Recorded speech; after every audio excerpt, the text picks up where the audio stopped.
Good morning! You've reached the Real Estate Fix. I'm your host, Rich Szerman, on KHTS, FM 98.1, AM 1220, your hometown station. Thank you guys for tuning in today. I appreciate it. We've got an interesting show today. We're going to do some market stuff because the market is changing. As in the earth underneath our feet is shifting, the market is changing. The real estate market is changing rather dramatically. And you can certainly make good on that, but you gotta pay attention. You gotta pay attention which way the wind is blowing, as always. So let's get right into it. Let's talk numbers. We're also going to talk today about since 1960 and how it's changed, because I'm actually considering putting together a book on this topic, and some of the research I've come across is just absolutely astonishing. It's when you think about how real estate has changed in the United States over the last 60 years, since 1960 to 2024 here. It's been a wild ride. We're going to get into that as well. So but let's start with market stuff. Let you guys know what's going on. Basically, the story at the moment is that the real estate market is in a state of flux. The inflation rate has finally come down a little bit. It still hasn't hit the 2% that the Fed is looking for, but it has come down a bit, which is helpful. And I don't think the Fed is going to release the interest rate. It's going to lower the interest rate at their next meeting, but they probably will at the one after that. So that means we got one decent interest rate drop from the Fed by the end of this year. And what that means, more than likely, is that interest rates will drop as well. And we're in this really weird time right now because that's kind of the common wisdom. Buyers, sellers, everybody in the industry, we all know that. And so what you have are buyers kind of waiting on the fence for the interest rate to drop. You also have a lot of inventory coming to the market that wasn't there before, quite a lot. We're going to go over those numbers as well. And as a result, what we're starting to see is price reductions. Prices are starting to come down. That is the headline. The market is changing and prices are starting to come down. Not dramatically. It's not going to be 2008 and 9 where things were dropping by 40, 50%, anything crazy like that. But when you're used to property going up at a good 3 to 5% clip, or more every year, seeing it balance out or seeing it go down is going to be a heck of a thing. And my money's on it coming down a little bit because I'm already seeing with my inventory and the stuff we see across my office that you have to, if you want to get a house sold right now, it has to be a deal.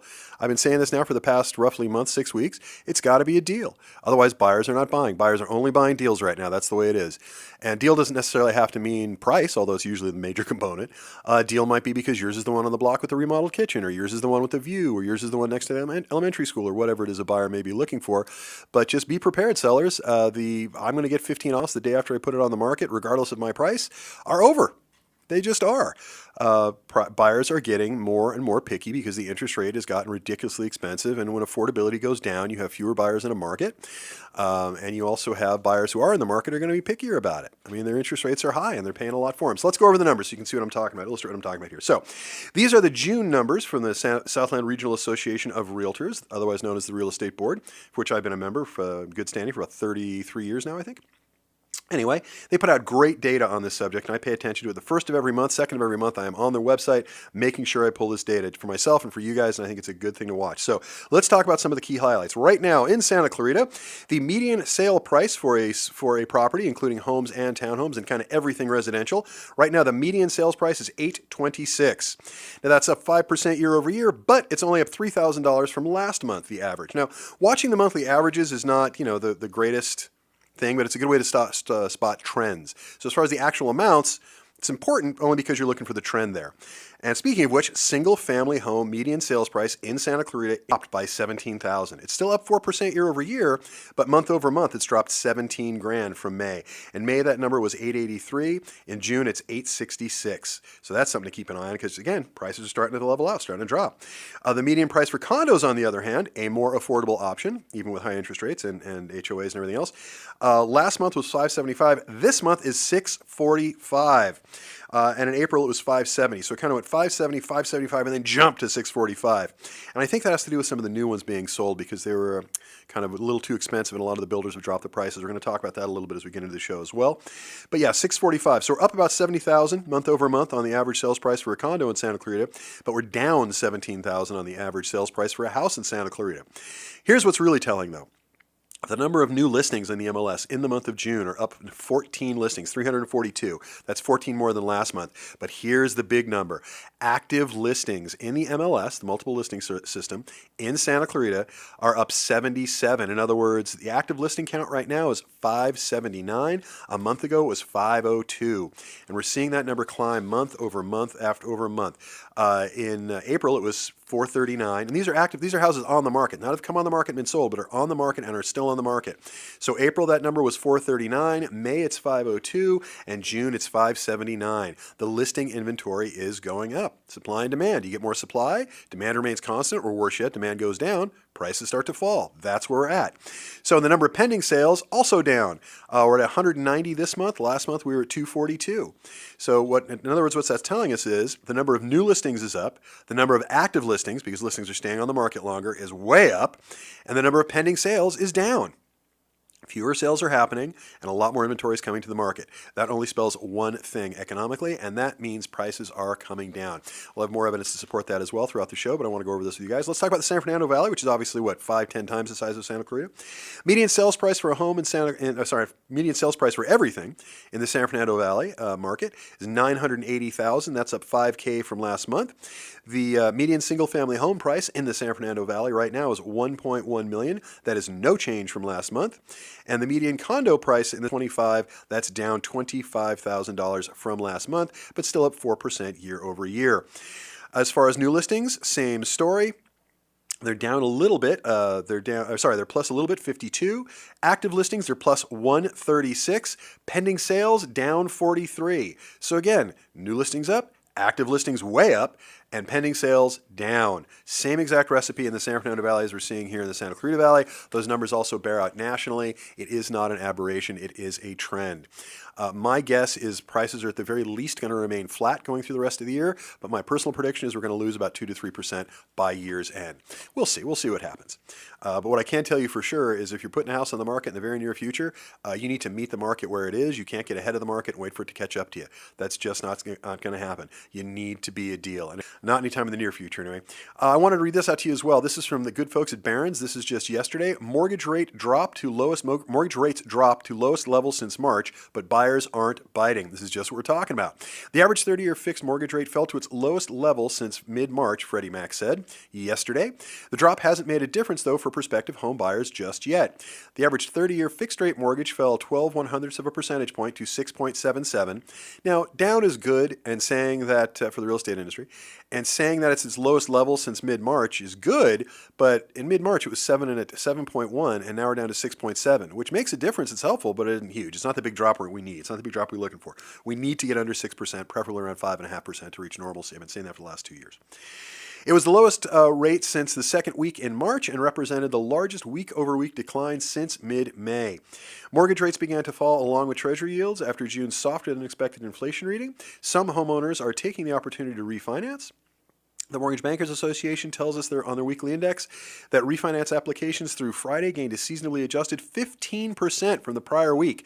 So there are people out there who are certainly seeing this slight rate and drop in rates to be effective, and they are refinancing, but they are not buying.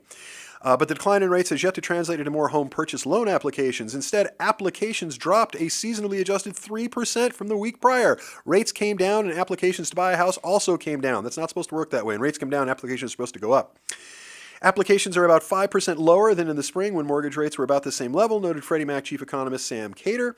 Sometimes as rates decline, demand weakens, said Cater. The apparent paradox is driven by buyers making sure rates don't decline further before they decide to purchase. In other words, everybody's waiting for what we know is going to be a significant drop in rates. We just don't know when it's going to get here, how it's going to affect the mortgage market exactly, but we know they're going down. Were I a buyer looking to buy a house right now, given the data we just talked about, I see that more inventory is coming on the market, so I have more choice. I see that people are cutting prices, so I get a better deal, and the interest rates are coming down, but they haven't come down enough, and that is just a trend that has just started. So are I a buyer right now? If I had to buy, if my life told me now is the time to do it, I would do it, because I don't think you're going to hurt too much. But if I had the option to wait a couple of months, I would, because the longer you wait, more than likely, the smart money tells us, the longer you wait as a buyer right now, the less you're going to pay for the house, and the less you're going to pay for the interest rate. That is not a recipe for getting houses moving. That is a recipe for buyers sitting on the fence and waiting to take their shot. Can't really blame them given the conditions. Here's another one from Fortune magazine, and this is just day before yesterday. Home prices are still sky high, but the frenzied housing market is slowly coming down to earth.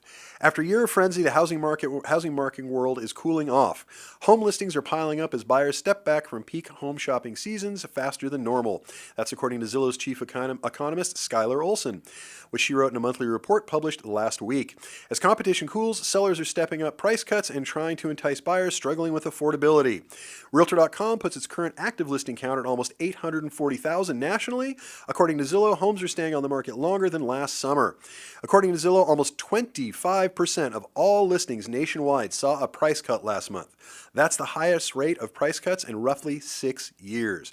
Think about that. Of every single listing in the market in the United States right now, roughly 840,000 according to Realtor.com, which is a pretty low number. That number usually hovers around 2 million. So 840,000 is still a pretty low number, all things considered, but it is much higher than it's been the last 2-3 years. So 840,000, 25% of those, a quarter of those, have had to drop their price. That doesn't mean they sold the house. It just means they dropped the price. So again, this is the trend. Typical mortgage payment is 6% higher than last year, and it has increased 112.5% since the start of the pandemic. So at the start of the pandemic, you could buy a house, let's say the price was equal, and we're just talking about the mortgage, it's 112.5% more expensive now than it was 3 or 4 years ago. So there is a reason that buyers are waiting, and that's it. However, home price inflation has slowed on a monthly and annual basis. Home listings have crept up this year, and we expect that trend to continue. Given the degree of pent-up selling demand, it seems the housing world is, quote, slowly moving toward balance. It's better, all things considered, but it isn't a reversal of the fast deterioration in affordability housing has ever seen. The Fed did unprecedented work. They brought the interest rate up ridiculously over a 12-month period. I think they raised it 24 times, if memory serves, a 12-month period. And that hurt buyers. It hurt buyers badly, and it depressed the market badly. It froze out the market. I mean, the amount of volume that was being sold over the last couple of years is the lowest I've ever seen in my 30-year career. There just aren't a lot of houses on the market. There are not a lot of buyers for those houses. Now, as we're starting to see inventory start to return, it's still far from normal, but as inventory is starting to return, buyers have decided they're going to wait. It's not to say all buyers are going to wait. There are buyers out there. They're just few and far between right now. So you got to be a deal. I know I keep saying that. And this is a good one I want to go over with you guys because it's got some really good points from Investopedia. This is 4 days ago. Here's why some home sellers are cutting prices. The number one reason: over the past 2 years, the Federal Reserve has raised its benchmark interest rate to 23-year highs to combat inflation. This has made borrowing, including mortgages, more expensive. In addition, sellers have become reluctant to trade their low mortgage rates for higher ones, opting to stay put until they recede. We're all waiting for that.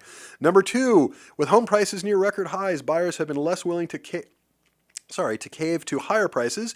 As a result, pending home sales reached a record low last month. Number three, home listings have increased as some sellers who are waiting for lower rates give up as high interest rates persist. Listings jumped 4% from May to June, according to Zillow, and that's a 23% higher compared to the lows of last year. Now that more houses are coming onto the market, sellers are facing increased competition and are being forced to lower asking prices. According to Zillow, 1 in 4 sellers decreased the price of their home to enhance buyers. Again, 25%. Buyers remain on the fence as mortgage rates start to wane and more homes come to the market. All the stuff we're talking about, I'm just reading you the stuff that I'm telling you. It's the same sort of thing. This is what's going on. More inventory, fewer buyers, higher interest rates that we know are going to fall. Not a recipe for getting houses sold. It's a recipe for getting houses prices down. That's the anomaly. Because when interest rates come down even a little bit, you would think that would spark buyers, and it will when it gets down lower, but not yet. Right now, it's holding the market kind of hostage. And if you think it's just resellers that are having this problem, here's another one from the good people at Market Watch 3 days ago. More builders slash home prices as confidence in the market falls to 7-month low. Builder confidence fell for the 3rd month in a row in July as elevated mortgage rates dampened home buying activity. According to the builders, buyers are not as keen to buy newly built homes as they were a year ago. Due to elevated interest rates and the prospect of rates falling in the next few months, most buyers are waiting on the fence. It's the lowest level since December of 2023. Pessimism over the direction of sales of new homes pushed the National Association of Home Builders monthly confidence index down to 42 points in July. The July figure fell short of economists' expectations, and that's damaged share prices for builders and builder-related stocks. A year ago, that index stood at 56. Now, that's an index that's put together by surveying the larger builders in the country, and I could bore you with the numbers, but I'll go through some of it, is how it bounced around a little bit. But anyway, a year ago it was 56, which is a pretty bright, sunny outlook. Now it's 42, which means, bar the storms that coming.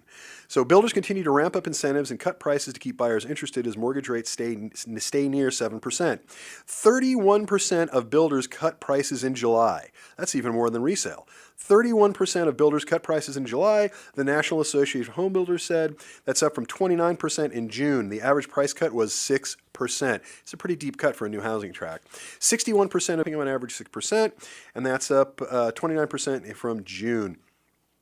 Three gauges that underpin the overall builder confidence index. Builders were gloomy about the current sales condition. That gauge fell by 1 point because, again, sales aren't happening. Builders expect a drop in traffic from prospective buyers. That gauge fell by 1 point. Because again, they're projecting to have even less traffic from buyers nationwide. But they were relatively upbeat about future sales. Future sales gauge rose by 1%. So we're down on 2, up on 1. The home building industry is feeling the toll of higher interest rates, and builders are cutting prices and offering incentives to keep buyers interested. Home buyers as well as builders are expecting mortgage rates to fall in the coming months as economic data shows weakening in the U.S. economy. The market expects the Federal Reserve to cut interest rates soon.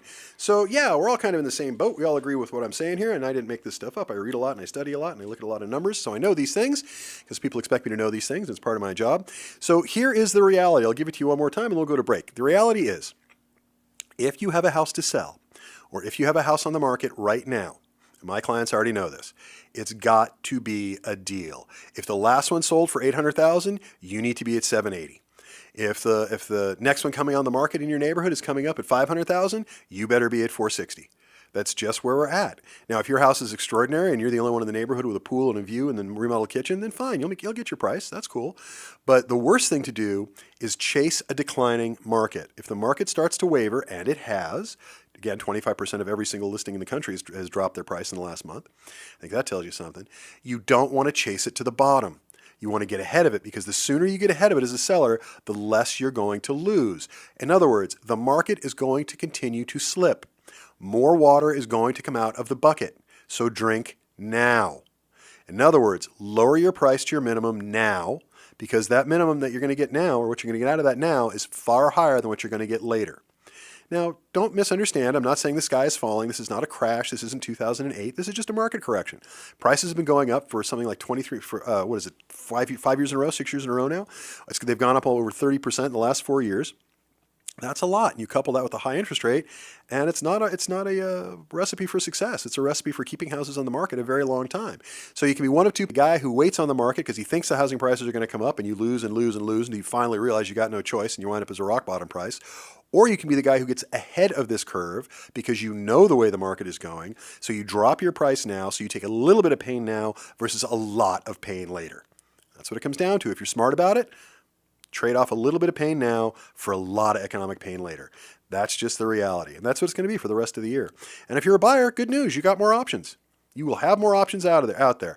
There's no longer just the 1 or 2 houses that meet your requirement in the entire Santa Clarita Valley. Now there'll be 8 or 10, and it'll give you better options. That's good for you. And I think it's good for the market overall, because buyers have been getting their heads handed to them now for the last 4 or 5 years. It's about time they got a little bit more purchasing power back, both in the form of housing prices coming down a little bit, and most importantly, interest rates going down, because that's the big thing we're waiting for.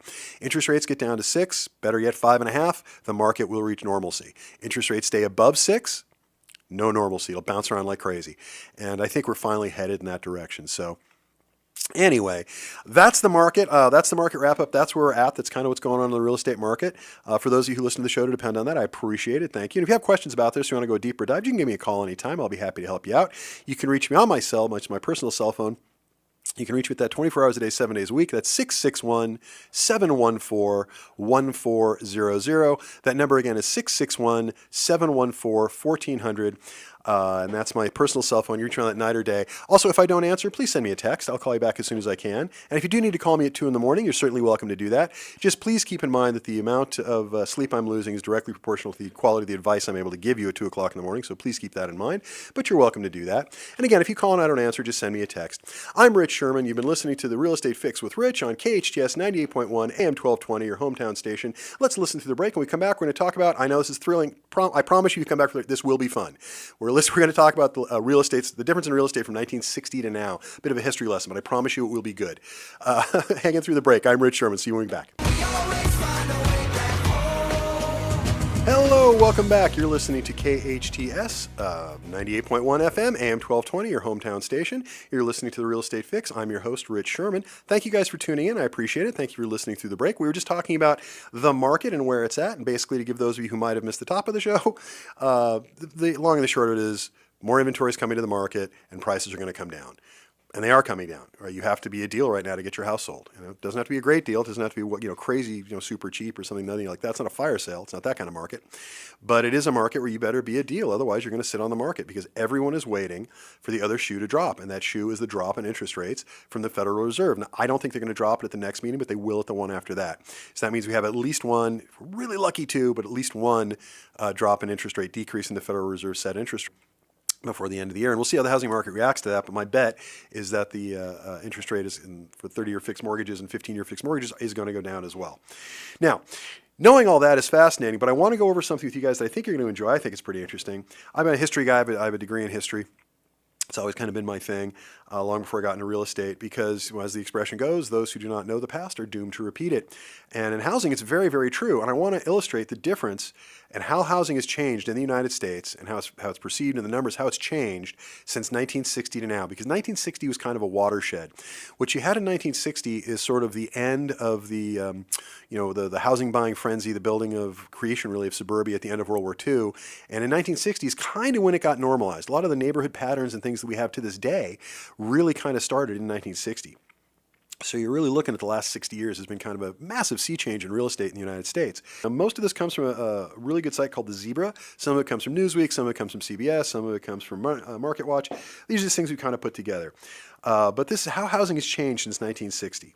Where we live, how we live, and who we live with are all very different now than they were 60 years ago. For example, while rural areas of the United States have maintained roughly the same population, that's 54 million in 1960 and 57 million in 2020, so almost unchanged, urban areas have gained nearly 150 million inhabitants in the last 6 decades. Now, for the process of going through the numbers here, urban also includes suburban. So that means the Santa Clarita Valley, suburbia, that includes us. So again, rural property has not changed a lot. 54 million in 1957 million in 2020. So over 60 years, it's gone up 3 million. Not a lot. However, urban areas, including suburban areas, which is where the big gain has been, is up 150 million people in the last decade. 6 decades. There are only 360 million people in the entire country. 125 million is the increase just in the last 60 years. So think about how that's changed. I mean, in our grandparents' generation, suburbia basically didn't exist. You were either in the city or you're on the farm. Now, this entire new class of property, which we all enjoy, it's what I live in. It's what I think most people listening live in. It's what most of the Santa Clarita Valley and San Fernando Valley and most of Southern California, for that matter, most of the country lives in. So the explosion of suburbia is not really an explosion after World War II. That was the first wave. The biggest wave came after 1960. So homes have become less affordable. In 1960, approximately 68 out of every 100 Americans could afford a home. But now that's only about 43 out of 100 can afford a home. So 68% of people could afford a home in 1960. That number is now down to 43% in 2024. Clearly, we're doing something wrong. Homeownership disparity has increased slightly. In the last 60 years, the homeownership gap between Black Americans has widened slightly from 26% to 29.5%. So it's not necessarily a racial thing. I mean, that's not good news. That's still an increase of 3.4%. So we could still be doing better there. I don't think this is necessary, although there's certainly a racial component to it. I think it's much more an economic component to it. We'll get into that as well. But in 1960, the median home cost was $11,900. Can you imagine that, buying a house for $12,000? The median home cost was $11,900, while the median income was $5,600, indicating a price-to-income ratio of 2 to 1. So basically, you buy a house for twice what you make a year. You make $5,600 a year, you buy a house for $11,900. Okay.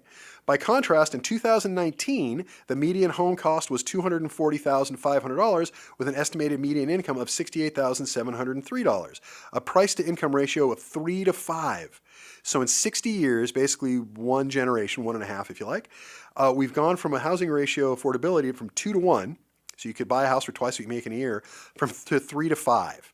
So almost triple what you make in a year. It's almost 4 years, 5 years worth of income now. That's nonsense. The median house price in 1960 would cost just $104,619 in 2020 dollars, far below the actual cost, this is national standard, of $240,500, meaning housing costs have increased by 129%. 129% increase in a generation and a half. Median household income has only grown by 39%. From $49,232 in 2020. In 1960, that was $68,000. That's $68,000 today. So income has only gone up by 39%, but housing costs have gone up by 129%. Do you get the disparity there? That's why everyone has a mortgage. Remember, there used to be a time when people would pay off their houses. We don't so much do that anymore. This is why. And the reason I bring this to the fore, the reason I want to talk about this, and the reason I frankly may write a book about this is because if we do not understand what has gone on here, because if you continue this trajectory, if you map this out over the next 60 years, you have a situation where your kids might be able to buy a house, maybe, if you help them out and they're lucky, but your grandkids won't, and your great-grandkids can forget about it. And that is a recipe for societal collapse. That is not a recipe for success. And again, I want to talk about this again. The median income has only gone up by 39%. That's it. Whereas housing has gone up by 129%. Come on. You don't see the disparity there of roughly 90%? That's not good. That's good for mortgage companies, but it's horrendously bad for individuals. Oh my gosh. Anyway, so the other big change when it comes to this is how we use our houses, how we live in them. Single-person households are more common. The number of Americans living alone has increased dramatically from 6.4% in 1960 to 23% as of 2020. That's almost a fourfold increase of people who live alone. 43%, sorry, no, that's not the point. Yeah, so 6.4% to 23%. Single women own more homes. Less than 0.1% of women ages 18 to 34 lived alone in their own homes 60 years ago. But that same group now represents 1% of all homeowners in the United States. I mean, 1% isn't a terribly impressive number, but it beats the hell out of 1/10 of 1%. So yeah, more single women between the ages of 18 to 34, which is still a large emerging market in my opinion, are buying their own homes. More Americans live alone. As we were just talking about, 6.4% of Americans lived alone in 1960, whereas 28.3% Americans now live alone. Big difference.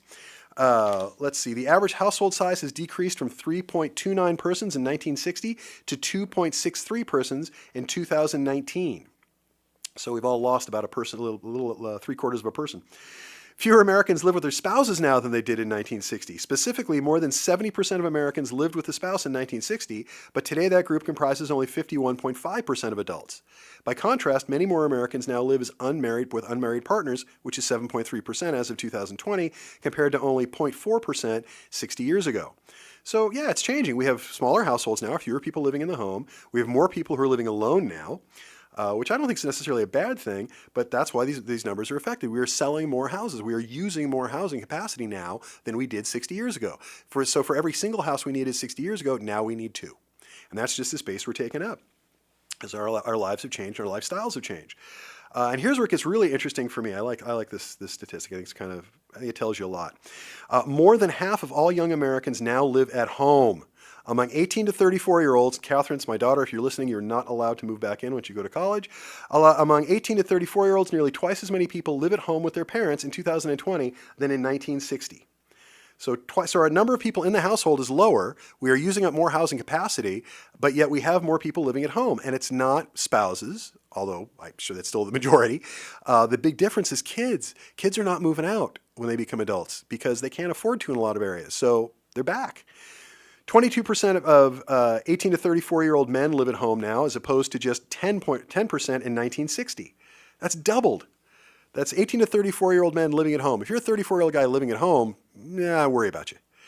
If there's a reason, I don't want to put down anybody, but older Americans, now here's the big difference.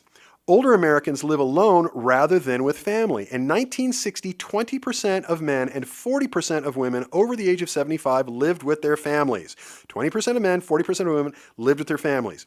In 2020, just 6% of men and 19% of women over the age of 75 live with their families. So again, it was 20% of men, 40% of women in 1960, and now it's 6% of men and 19% of women. Now, part of the difference is in 1960, 75 was really old. Now it's old, but it's not the same. I mean, the average lifespan in 1960 was 66. Now it's 78. That's pretty good. But yeah, it also means people are living longer. Today, 1 out of every 2 American women live alone, and only 4.5% of all Americans over 65 live in a nursing home or other similar facilities. So yeah, things have changed quite a lot. And lastly, and this is a big number, the last two things, 43% of renters and 5% of homeowners are currently in serious danger of losing their homes. And I threw that statistic in there because in 1960, those numbers were less than a third of what they are now. They were in the teens in the 1960s. Now everybody's on the edge of that same precipice. That's why we do the work that we do in my office for free, the pro bono stuff. We do foreclosure defense for free. Those of you who listen to the show or who know me know that. It's sort of a passion of mine, trying to keep people in their homes. Finding homelessness one client at a time. But that's one of the reasons we do this for free, is that very statistic. Because 43% of renters and 5% of homeowners are in serious danger of losing their homes. And that is just where we're at these days because of the ridiculous increase in housing prices. They have just gone up, and the affordability index on these has gone down. And it's getting worse and worse and worse. And one last thought before we move on. I want to touch about this a little bit. Homelessness. On any given night, more than 500,000 people have no home, including 35,000 youth. In the 1960s, experts predicted the end of homelessness by the 1970s. But now 17 out of every 10,000 people are now homeless, with many without proper resources, mental health, or substance abuse issues. So what do we have? We have a situation where we're using up more houses now. For every single house we used to have, or for every 3 houses we used to have, we need 4 to 5 houses now because we don't have as many people in the houses. More young people are living at home now. More older people are not staying at home with their families or keeping their own homes or doing their own thing. And housing prices have gone up ridiculously. The housing increase over the last 60 years is 129%. And to say that wages have not kept pace is the understatement of the millennium. Median household income has only grown by 39%. So you're making 39% more now than you were 60 years ago on average, but your housing cost has gone up 129%. And I'm not even getting into their costs for food, gas, and other things. That's just what we know about has increased for strictly just housing. And this is not a good picture. This is not something that's going to end well for us. We've got to do something about it to curb this, or it's only going to get worse. I mean, I don't know how much worse 129% disparity can possibly get. But I'm telling you, if we don't do something about this, your kids are going to have a very hard time, and mine, are going to have a very hard time buying a house. And our grandkids can forget about it. There is no way they're going to be afforded if we keep these paces. Incomes have to come up more, and housing has to come up less. That's just what has to happen over the next 60 years. Otherwise, I think our preeminence as a country, our economic system as a country is going to collapse. This is not good news at all. So I like those statistics. I wanted to go over those with you guys because I wanted you to know that what's that expression? If you don't know your history, you're doomed to repeat it. We've been repeating the same cycle now for the last 60 years. And the idea that housing going up is always good is a fallacy. It may be good for you in the short term. It may be good for the individual. Hey, it may be good for me. Sounds fun. I own houses. I like it when they go up in money, when they go up in cost. Sounds good. It's go up in value. Sounds good. But here's the thing. We cannot just continue down that path. There will come a point, and we're already reaching it, where housing just becomes so unaffordable that no one can buy one. Take a look at places like Manhattan. If you aren't born wealthy or have somebody who already owns property in that part of the world, you can forget about buying anything. I mean, the odds of you being able to buy something if you didn't, sell a business or win the lottery or have a very wealthy relative die in that area are very, very low. I think it's like a 95% rental rate, if I'm not mistaken. I'd have to look that up, but the rental rates are ridiculous. We do not want a permanent renter society. We want an ownership society. That's what works best. That's what builds the middle class. That's what we're having trouble with. So again, we have prices that have gone up out of control. They have not kept paces with wages over the last 60 years, not even close. More young people are staying at home longer because they have to. More older people are staying in their own homes and not going to larger households and things. So we're using up more housing. We don't have the kind of income coming into the houses to be able to support them. And homelessness is through the roof. In California, I keep coming back to this statistic because it makes me angry every time I think about it. In California, we have roughly 30% of the country's homeless population. 30%. We have 12% of the country's country's population. So we have 30% of all the homeless live in California. Only 12% of the population lives in California. There is a disparity within those numbers that should shock you. It shocked me. That means we have more homeless in California than any other state. We just do. And it's not that people are coming here. That's a popular myth. We're going to talk about some myths about homelessness as well. That's a popular myth that people come here. They don't. Was it 90% of people who are homeless in California are in the same county they started in? It's ridiculous. And this is why. These economic disparities, this kind of nonsense that we've seen over the last 60 years, this constant roll-up, this constant drumbeat that housing should always be more expensive than it was the year before, and if it's not, oh my gosh, is ridiculous. No other commodity works that way except housing. Pardon me. So yeah, it's definitely something to be worried about because these are not numbers that are sustainable. They're just not. And I'm not the first person to point this out. We've been looking at economists have been pointing this out to us for the last 30 years solidly, and we just haven't listened. We just haven't, because we think that whenever housing goes up, it's good. And again, it may be good situationally. It may be good for the individual. It's great for right now, but it's bad for the long term. We've got to start keeping an eye on the long term. Otherwise, we won't have much of a country left. Anyway, so I tell you what, let's go to break. When we come back, we'll talk about 6 myths about homelessness, because this is also near and dear to my heart. It also is part of what we were talking about earlier with the changes since the 1960s. And I didn't mean this to be a pedantic history lesson today, but if you've got to know this stuff, because knowing this stuff informs your decision going forward. Also, if you have money in the stock market right now, you might want to consider putting it into housing, because these numbers, good, bad, or indifferent, housing is a better investment. It just is. So anyway, I'm Rich Szerman. You're listening to The Real Estate Fix with Rich on KHTS, FM 98.1, AM 1220, your hometown station. Let's listen to some of the affiliates, and let's listen to some of the sponsors. When we come back, we're going to talk about 6 myths about homelessness in California. Another fun topic. Listen to the break. We'll see you guys when we get back. Thanks. Hi guys, thanks for coming back. I appreciate it. You've reached The Real Estate Fix. I'm your host, Rich Szerman, on KHTS 98.1 FM, AM 1220, your hometown station. Thank you guys for tuning back in. We're going to wrap up the show today with 6 myths about homelessness in California, because we've covered the market. We've told you that sellers are having a hard time and buyers are getting a little bit more, but they're not doing a lot right now, and interest rates are still way too high. Then we went into the history of real estate since the 1960s, which is basically... Well, I'll put it to you this way. When I was putting together the show, I have a daughter who's 18. Those of you listeners know that. And I was going over my notes with her, and I said, we're always looking for a title for the show. So I was talking to her, and she said, and she's 18. She's going to college in the next month. And she said, why don't you call it the I'd like to jump off a bridge and kill myself show? Because none of this data is good. And she wasn't entirely wrong. I was talking with engineer Jen as well, making her laugh about it, because she's not wrong. But here's the thing. The idea is to use this so you understand where your position is historically. The idea is to spark conversation. The idea is to go, well, my gosh, if housing costs have gone up 129% on average and incomes have only gone up 39%, if I still have a chance to get my hands on a house, probably a good idea. And in Southern California, by the way, those numbers are even worse. The housing has increased in our area about 180%, and wages have gone up a little bit more, about 42%. So it's even worse here. Anyway, so, but it's not all gloom and doom. The idea is to know this stuff so you can talk about this stuff. Have it in your head. Be aware.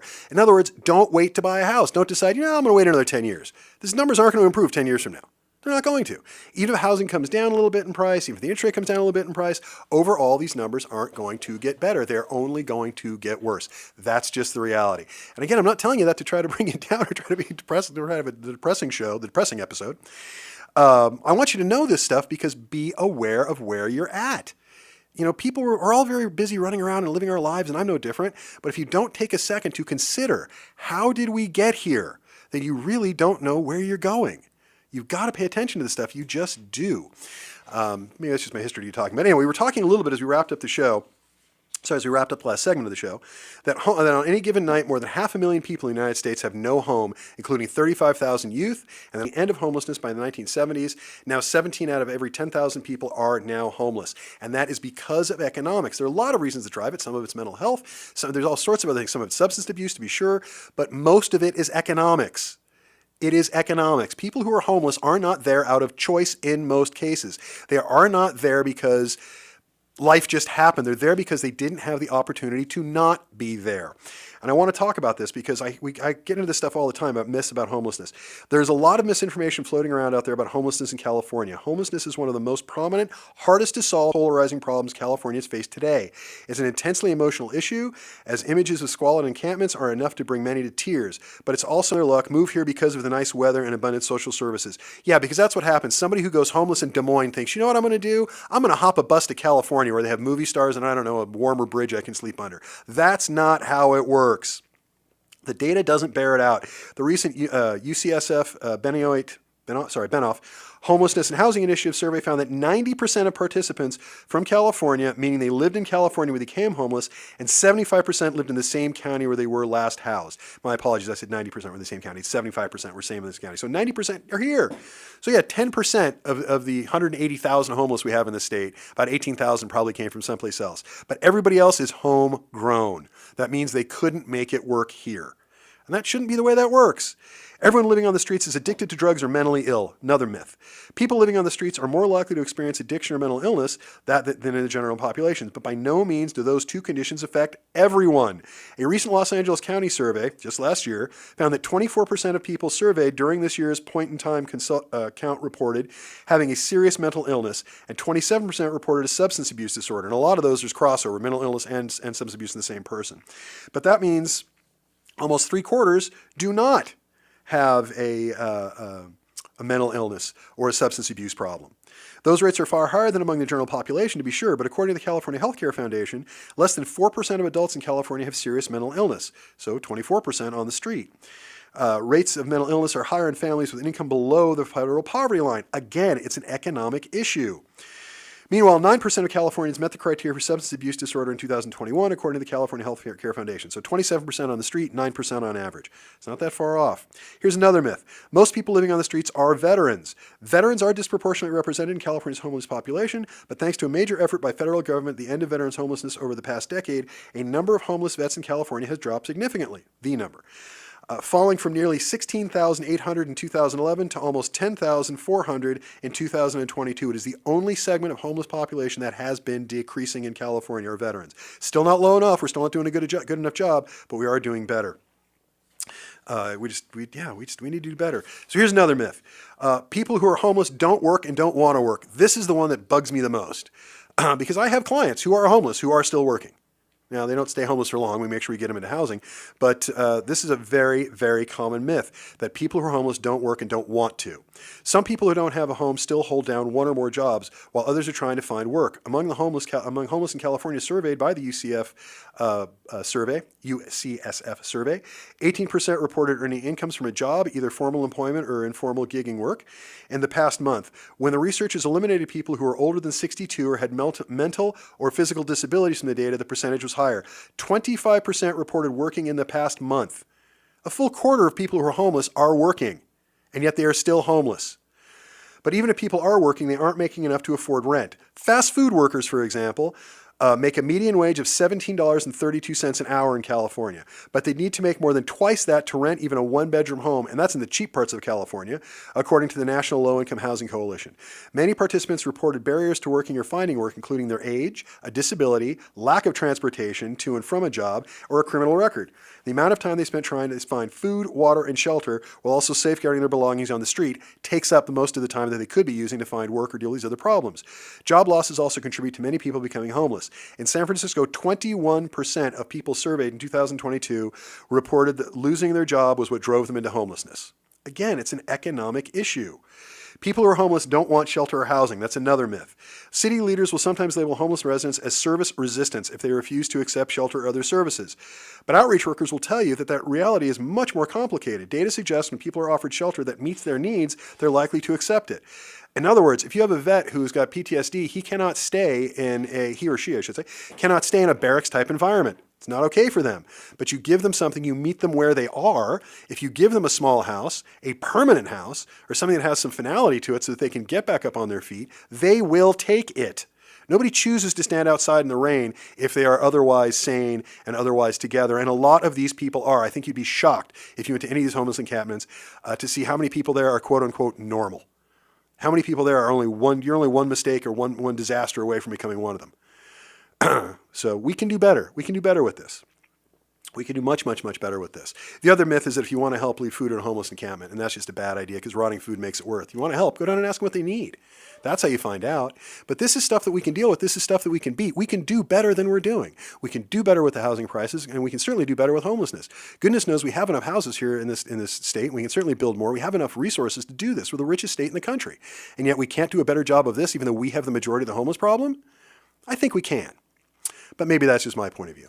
Anyway, thank you guys for listening. I appreciate it. You've been listening to The Real Estate Fix with Rich on KHTS 98.1 AM 1220, your hometown station.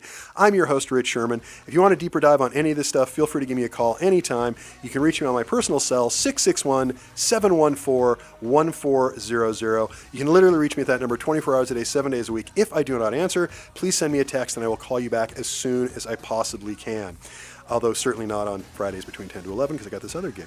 But give me a call. I'll be happy to help you out. I'm a realtor. I'm not an attorney. I have to say that every so often, but please give me a call. I'll be happy to help you. Thank you guys for listening. I appreciate it. I'm your host, Rich Szerman. You guys be good humans.